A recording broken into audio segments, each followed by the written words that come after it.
नमस्कार, बहुत स्वागत है आपका इंडिया वॉइस देख रहे हैं आप। मैं हूं आपके साथ शिवम सोनी। बुलेटिन का आगाज बड़ी खबर के साथ करेंगे। संभल कोल्ड स्टोरेज हादसे से जुड़ी बड़ी खबर निकलकर सामने आ रही है। हादसे में मरने वालों की संख्या में इजाफा हुआ है। अब तक 10 लोगों की मौत हो चुकी है। मलबे में कुल 24 लोग दबे थे। डीआईजी ने मामले पर जानकारी दी है। अब तक कुल 21 शवों को निकाला गया है। कोल्ड स्टोर मालिक के खिलाफ केस दर्ज किया गया है। चंदौसी कोल्ड स्टोर की एक घटना बताई जा रही है। मरने वालों की संख्या में इजाफा हुआ है। अब तक 10 लोगों की मौत हो चुकी है। बड़ी खबर सामने आ रही है। मलबे में कुल 24 लोग दबे थे। डीआईजी ने मामले की जानकारी दी। अब तक कुल 21 लोगों को निकाला गया। कोल्ड स्टोर मालिक के खिलाफ केस दर्ज किया गया है। चंदौसी को कोल्ड स्टोरेज हादसा है। डीआईजी शलभ माथुर ने ये जानकारी दी है। बड़ी खबर, बड़ी जानकारी आपको बता रहे हैं। संभल से कोल्ड स्टोरेज हादसे में मरने वालों की संख्या में इजाफा होता जा रहा है और अब मरने वालों की संख्या बढ़कर 10 हो गई है। 10 लोगों की मौत अब तक हो चुकी है। 24 लोग दबे थे। डीआईजी संभल ने बताया है 24 लोग दबे थे। उनमें से 21 लोगों को सुरक्षित बाहर निकाल लिया गया है। कोल्ड स्टोर मालिक के खिलाफ केस दर्ज किया गया है। बाकी जो घायल है उनका इलाज जारी है। उन्हें अस्पताल में भर्ती कराया गया है।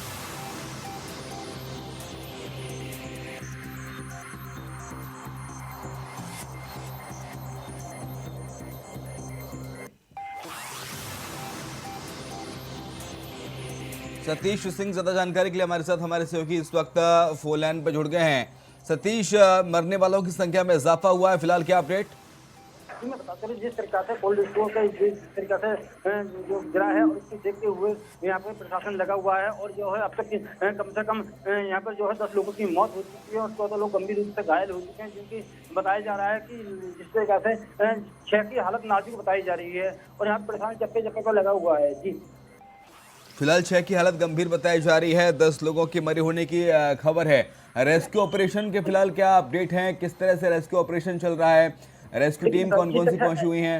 जिस तरीके से मैं बता दूं आपको, ऐसा इंफॉर्मेशन चल रहा है, सभी तरह की टीम लगी हुई है और हम आपको बताते हैं कि ये यहाँ पर टीम अभी भी चल रहा है और अब तक कम से कम ये नहीं बता पा रहे अधिकारी कितना समय लगेगा, कितना समय नहीं लगेगा। गाँव वालों को कहना है कि अभी इसमें और लोग दबे हुए हैं। इस तरीके से देखा जाता है कि अभी और लोग निकल रहे हैं। अभी एक अंदर से आवाज भी आई थी कि भाई मैं अभी अंदर हूँ, तो ये भी बताया जा रहा है। और इसके अंदर ये बताया जा रहा है जो यहाँ के जो मालिक है उनके खिलाफ मुकदमा भी दर्ज कर लिया गया है और बहुत जैसी उनकी गिरफ्तारी की बात भी कर रहे हैं अधिकारी। और सबसे बड़ा बात था कि जहाँ पे जितने भी कोल्ड स्टोर हैं सबकी जांच बैठा दी गई है और सभी की जांच की जा रही है। और ये भी बताया जा रहा है कि जो भी यहाँ पर जो जिसने भी एनओसी दी गई थी उसके खिलाफ भी जो मुकदमा दर्ज कर लिया जाएगा। सतीश, 28 लोग इसमें दबे होने की खबर थी और 21 लोगों को निकाल लिया गया है। बाकी के जो 7 लोग हैं उनको कब तक निकाल लिया जाएगा? कोई कुछ बता पा रहा है? कोई अधिकारी जिम्मेदार जो सामने आया हो? डीआईजी साहब तो कह रहे हैं कि साहब 21 को हमने निकाल लिया है, बाकी को निकालने का प्रयास जारी है। 10 लोगों की जान जा चुकी है।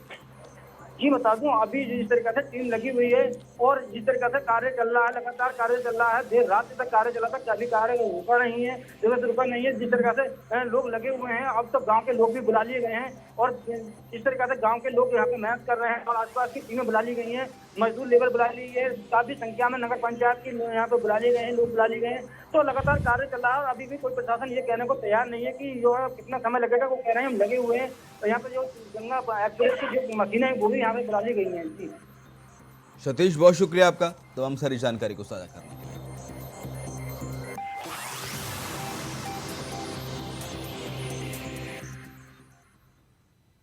उधर दिल्ली विधानसभा का बजट सत्र शुक्रवार को हंगामे के साथ शुरू हुआ और सदन में उपराज्यपाल वीके सक्सेना ने संबोधन के दौरान सत्तारूढ़ आम आदमी पार्टी और विपक्षी दल भारतीय जनता पार्टी के विधायकों ने एक दूसरे के खिलाफ नारेबाजी की।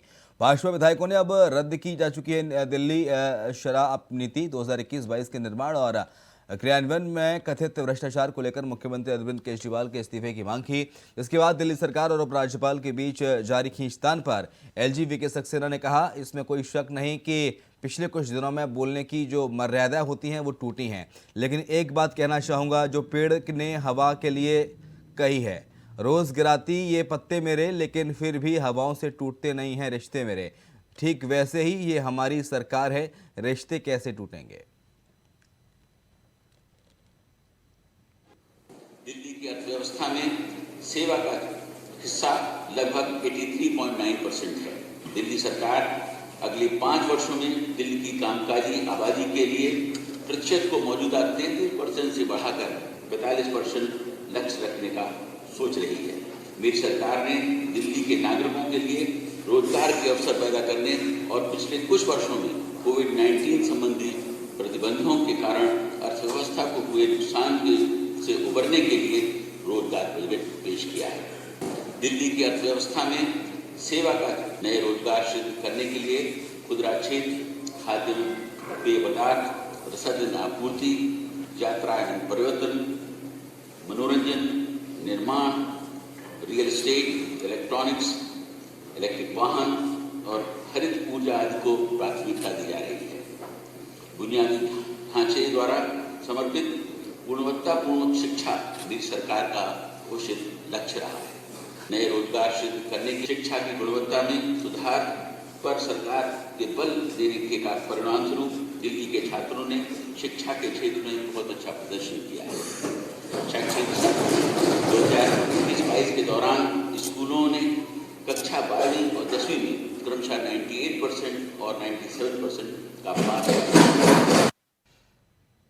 कांग्रेस नेता राहुल गांधी की ओर से पिछले दिनों लंदन में दिए गए बयान को लेकर हंगामा जारी है और भारतीय जनता पार्टी की ओर से लगातार हमला किया जा रहा है। पिछले 3 दिनों से सुबह सुबह केंद्रीय मंत्रियों की ओर से राहुल पर हमला करने के बाद आज शुक्रवार को भारतीय जनता पार्टी के राष्ट्रीय अध्यक्ष जेपी नड्डा ने मोर्चा संभाला और कहा कि राहुल गांधी विदेशी धरती पर देश का अपमान कर रहे हैं। हम देश विरोधी शक्तियों को कामयाब नहीं होने देंगे। जेपी नड्डा ने कांग्रेस पर निशाना साधा। कार्यों से मिलीभगत करके आप भारत की आर्थिक घेरेबंदी और सामरिक घेरेबंदी करवाने का प्रयास कर रहे हैं। स्वतंत्र भारत के इतिहास में विषम से विषम स्थिति में भी आज तक देश किसी भी बड़े नेता ने विदेश में जाकर के विदेशी ताकतों से भारत सरकार के खिलाफ कार्रवाई करने की आह्वान नहीं किया है। राहुल जी, आपको यह कृत्य स्वतंत्र भारत के इतिहास का सबसे गंभीर मामला है। इससे जनता को भारी आक्रोश है, जनप्रतिनिधियों में भी आक्रोश दिख रहा है। हर राष्ट्रभक्त सांसद इस समय अंदर से आहत है। राहुल गांधी, आपको देश के खिलाफ इस पाप के लिए देश की जनता से माफी मांगनी ही होगी। उधर मिर्जापुर के सिटी कोतवाली के जमुनिया में कोचिंग संस्थान में एक छात्र को दबंगों ने मारपीट कर अधमरा कर दिया। हालत गंभीर होने पर छात्र को बीएचयू रेफर किया गया है। मामला तूल पकड़ता देख पुलिस ने मुकदमा तो दर्ज कर लिया, लेकिन किसी भी आरोपी की गिरफ्तारी न होने से परिजन सहमे हुए हैं। बात करने पर छात्र के पिता ने बताया कि कोचिंग संस्थान में मोहित विश्वकर्मा को कुछ दबंग छात्रों ने गेट खोलने से मना करने पर जाति सूचक गाली देते हुए बेरहमी से लोहे की रॉड से मारपीट कर अधमरा कर दिया। ये तस्वीरें भी हम आपको दिखा रहे हैं। सीसीटीवी फुटेज सामने आए किस तरह से दबंगों ने मारपीट की है और किस तरह से खुलेआम ये लोहे की रॉड से मारपीट की जा रही है। ये तस्वीरें देखिए किस तरह से एक युवक इतना बेकाबू हो जाता है कि दूसरे युवक पर ताबड़तोड़ लोहे की रॉड से लगातार हमले कर देता है।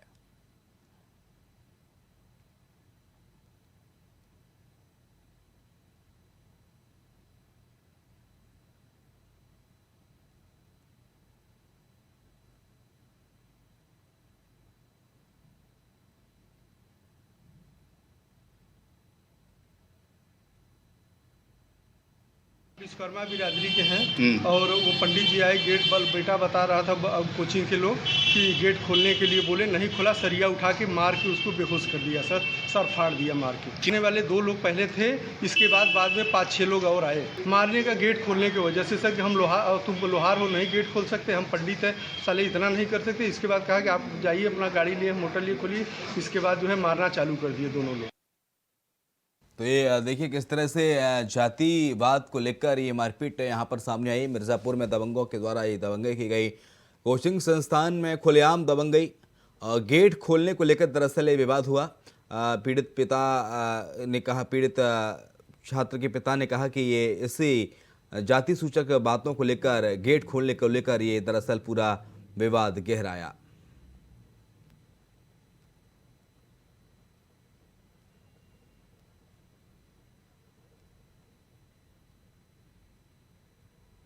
कमलेश कुमार ज्यादा जानकारी के लिए हमारे साथ हमारे संवाददाता फोन लाइन पर जुड़ गए हैं। कमलेश, लोहे की रॉड से मार कर अधमरा कर दिया छात्र को, दरअसल पूरी खबर क्या है और कैसे हुई इस विवाद की शुरुआत? जरा विस्तार से बताइए।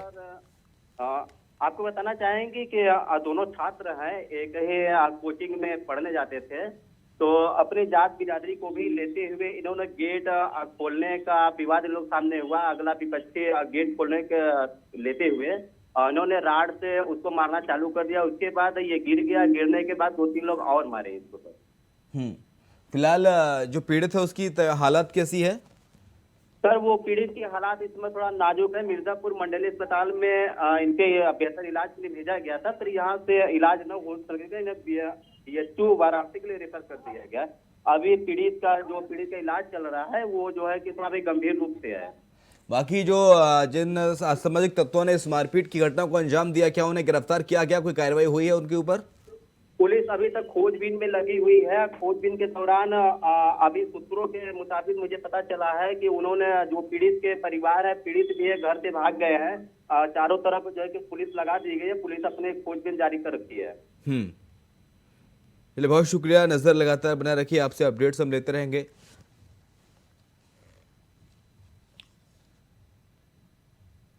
एक छोटा सा ब्रेक ले रहे हैं, फौरन लौटेंगे। तो ब्रेक के बाद आपका स्वागत है। मुंगेर के जमालपुर रेलवे स्टेशन पर गेट नंबर 6 के पास वर्धमान पैसेंजर ट्रेन की बोगी पटरी से उतर गई। दरअसल ट्रेन को यार्ड से निकालकर प्लेटफॉर्म नंबर 3 पर लाया जा रहा था। हालांकि गनीमत रही कि जिस समय ट्रेन पटरी से उतरी तब पूरी ट्रेन खाली थी, और जिसके चलते 3 घंटों तक लाइन और डाउन लाइन दोनों बाधित रहे। वहीं अत्याधुनिक हाइड्रोलिक मशीनों की मदद से ट्रेन को फिर से पटरी पर लाने की कोशिश की जा रही है।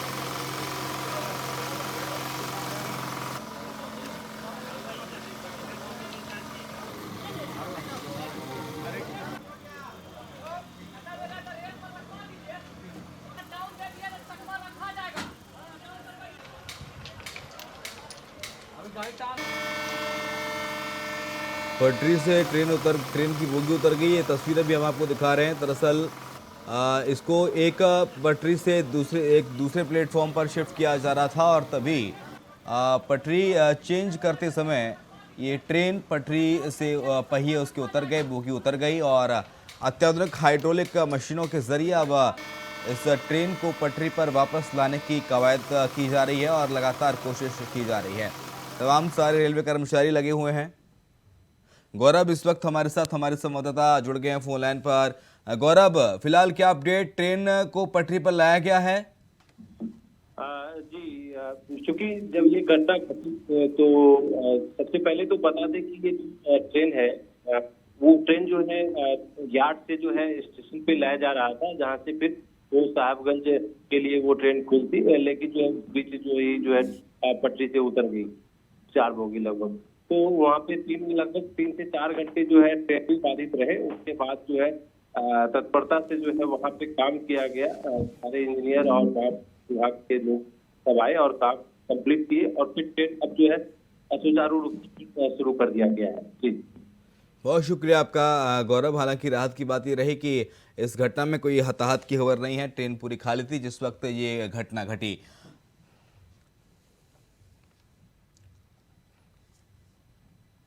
अब बात हरदोई की, जहां पर युवकों को स्टंटबाजी करना महंगा पड़ गया। दरअसल लखनऊ नंबर की कार के छत पर बैठकर 2 युवक स्टंट कर रहे थे। तभी किसी राहगीर ने उनका वीडियो बना लिया और सोशल मीडिया पर वीडियो वायरल कर दिया।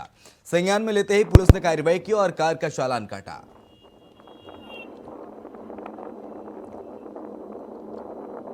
ये हुंडई की वर्ना कार, और इस पर स्टंटबाजी करते हुए ये 2 युवक साफ तौर पर देखे जा सकते हैं। लखनऊ नंबर की गाड़ी है, और ये देखिए किस तरह से ये स्टंटबाजी की जा रही है। Hyundai कार पर बैठकर, और कोई भी बड़ा हादसा हो सकता था, कोई भी घटना घट सकती थी। कार का संतुलन बिगड़ जाता तो दोनों युवकों की जान भी जा सकती थी। लेकिन ये वीडियो बना लिया गया किसी ने और ये वीडियो वायरल हो रहा है। पुलिस ने इस पूरे मामले पर कार्रवाई की है और 3000 का चालान काटा है।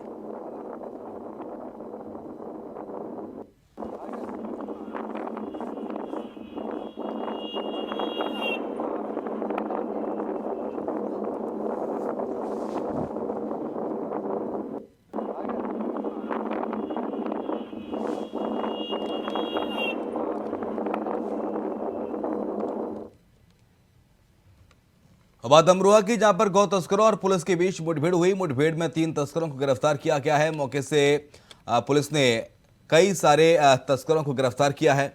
अमरोहा से खबर है, जहां पर गौ तस्करों के बीच ये पुलिस और गौ तस्करों की मुठभेड़ हुई है। गौवंश, मीट और हथियार बरामद किए गए हैं। पुलिस ने मुठभेड़ में घायल आरोपी को जिला अस्पताल में भर्ती कराया है। जो मुठभेड़ में आरोपी घायल हुआ, जिसको जिला अस्पताल में भर्ती कराया, जहां उसका इलाज जारी है। 3 तस्करों को गिरफ्तार करने में सफलता हासिल हुई। इसके साथ ही गौवंश और काटने के जो उपकरण हैं, औजार हैं, वो बरामद हुए।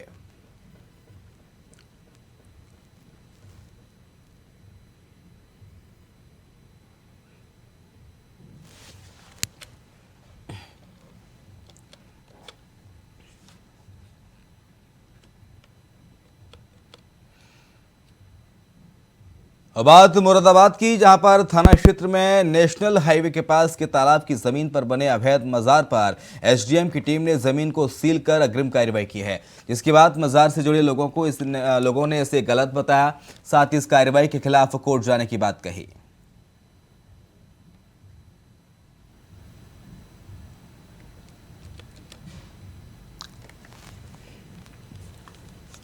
तो अवैध मजार को सील किया गया है। मुरादाबाद से खबर आपको बता रहे हैं। हाईवे के पास ये अवैध मजार बनी है, जिसको जिला प्रशासन ने सील किया है और नोटिस चस्पा कर दिया है।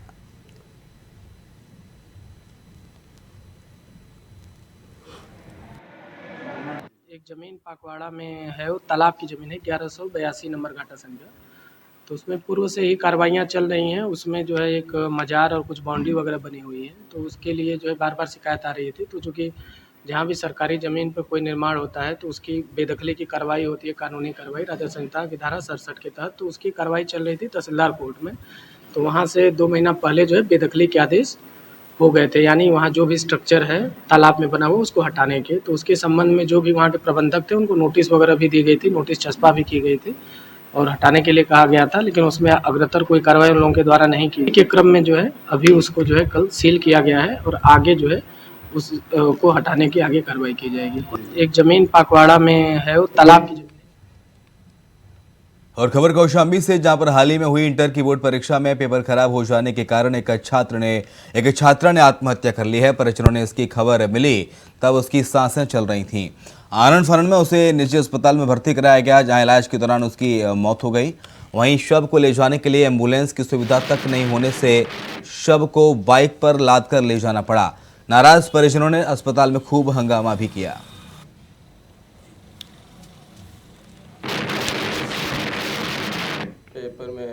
पेपर 2-4 बेकार हो गए थे, इसलिए लगभग यही अभी पुलिस पहले दे रही थी, 3-4 चला गया था, इसीलिए टेंशन में थी। वहाँ ले गए और फिर जवाब दे दिए। लेके आ रहे थे तो मतलब बाइक से ही लाए हैं। एम्बुलेंस का मतलब वेट कर रहे थे, लगभग आधा घंटा तक नहीं आई, चले आए लेके बाइक से।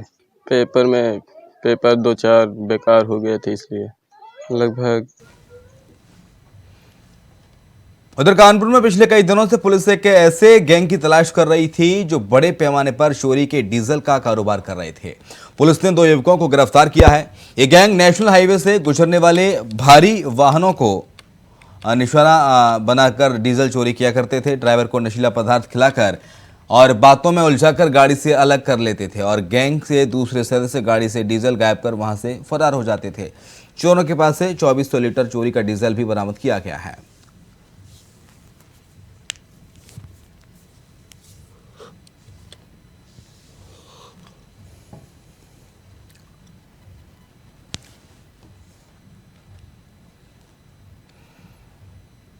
उधर बदायूं में भैंस चोरी करके भाग रहे बदमाशों से पुलिस की मुठभेड़ हो गई, जिसमें एक बदमाश गोली लगने से घायल हुआ है, जिसको इलाज के लिए भर्ती कराया गया है। बता दें कि बदमाशों ने पुलिस को देखते ही गोली चलाना शुरू कर दिया, जिसके बाद जवाबी कार्रवाई में एक बदमाश घायल हो गया। 3 बदमाश मौके से फरार हैं। पुलिस फरार बदमाशों की तलाश में जुटी है। मामला बिलसी थाना क्षेत्र के रसौली का है।